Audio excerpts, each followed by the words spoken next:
Курбанчылыкта союла турган дубасы кандай? Эки дуба бар, муну эстеп калыңыздар, кийин убакыт болсо, Кудайым буйрса, ден соолук Аллахым шыпасын берсин. Мен жазып, ылдый комментарийде жазып койгонго аракет кылайын.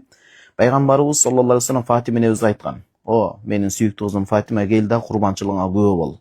Анткени биринчи ошо курбанчылык союлуп, тамчысы жерге түшөрү менен сен аткарган баардык кемчилик күнөөлөрүң кечирилет.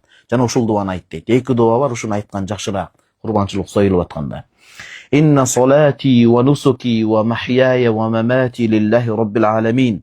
Ла шарика лах ва бизалика умирт.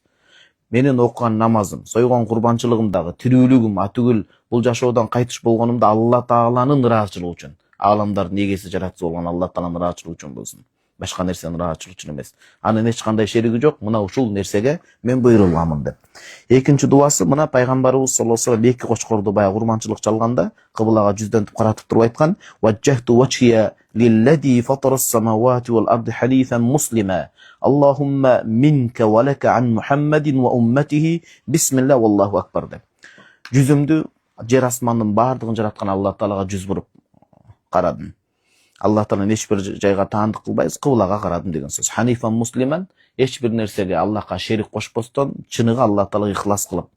Аллахым бул курбанчылык өзүң бизге тартууладың, өзүңдөн сага кайра, сенин ыраазычылыгыңа биз курбанчылык соебуз.